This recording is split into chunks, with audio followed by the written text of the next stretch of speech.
If The Lion King is your favorite movie, this is what it says about your subconscious mind. On the surface, this is an animated film about a lion cub who loses his father, runs away, and then comes home to take his place as king.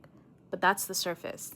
Underneath it is a film about manufactured guilt. A child handed a crime he did not commit, who built his entire identity around hiding from it. The moment after the stampede, Simba is crouched under his father's body, the most vulnerable a child can be, and Scar arrives and says 4 words, "What have you done?"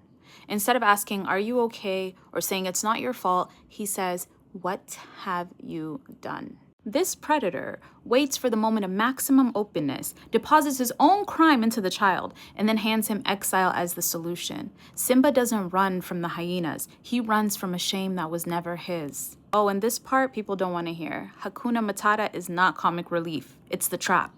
Everyone loves Timon and Pumbaa. That's the point. The film makes the trap lovable because in real life, the trap always is. Look at what Hakuna Matata actually is. 2 exiles, a meerkat rejected by his colony, a warhog rejected for something he can't control, who built an entire philosophy out of their banishment. No worries, no past, it's warm, it's funny, it has a great song, but it's a numbing program with a melody. Because Hakuna Matata is what avoidance looks like when it's working.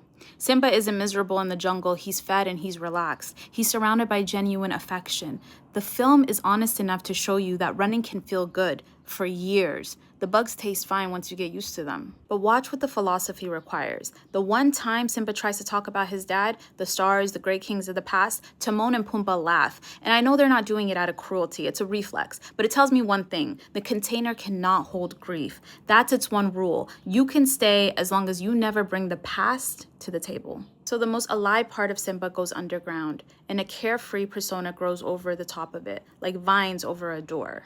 If this is your favorite film, you know this jungle. You've lived a season, maybe you're in it right now, where the peace was real but it was purchased, paid for with the parts of yourself you agreed not to mention. Meanwhile, the pride lands are dying. Your absence is not neutral. Somewhere something is going great in the space where you're supposed to be standing. Then Rafiki takes him to the water. He says, "Look harder."